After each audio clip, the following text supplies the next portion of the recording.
செய்திகளை உடனுக்குடன் தெரிந்து கொள்ள ஸ்மார்ட் மீடியா யூடியூப் சேனலை சப்ஸ்கிரைப் செய்யுங்கள். புதுக்கோட்டை வயலோகம் அரசு மேல்நிலைப்பள்ளி தலைமை ஆசிரியர் ஜெயராஜ் அவர்களுக்கு பொன்னாடை போர்த்தி வாழ்த்து தெரிவித்த நடைபயிற்சியாளர்கள்.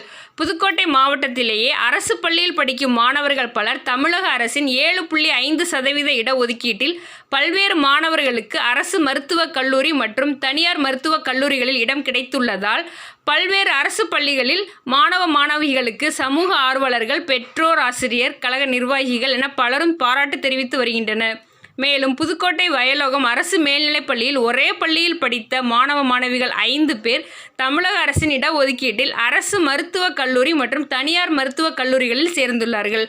மேலும் வயலோகம் அரசு மேல்நிலைப்பள்ளி தலைமை ஆசிரியர் ஜெயராஜ் அவர்கள் நீட் தேர்வில் வெற்றி பெற்ற மாணவ மாணவிகளுக்கு தினம்தோறும் பள்ளியிலே பல்வேறு ஆலோசனைகள் வழங்கியும் சிறப்பு வகுப்புகள் நடத்துவதற்கு ஏற்பாடு செய்தும் பல்வேறு நடவடிக்கைகளை மேற்கொண்ட தலைமை ஆசிரியருக்கு பலரும் பாராட்டு தெரிவித்து வருகின்றனர்.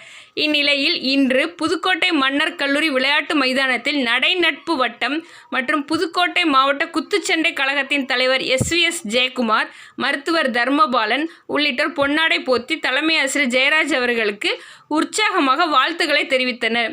இந்த நிகழ்வில் பேராசிரியர்கள் விஸ்வநாதன், திருஞானமூர்த்தி மற்றும் MR பழனிசாமி, தொழிலதிபர் குணசேகரன், வழக்கறிஞர் குஞ்சிதபாதம், கல்வித்துறை அலுவலர் ராஜன், ஆசிரியர்கள் சிவக்குமார், மாரிமுத்து, உதவி ஆய்வாளர் சரவணன், அரசு ஒப்பந்தக்காரர் சுரேஷ்குமார், நாகராஜன் உள்ளிட்ட நடைப்பயிற்சியில் ஈடுபடுபவர்கள் வாழ்த்து தெரிவித்தனர்.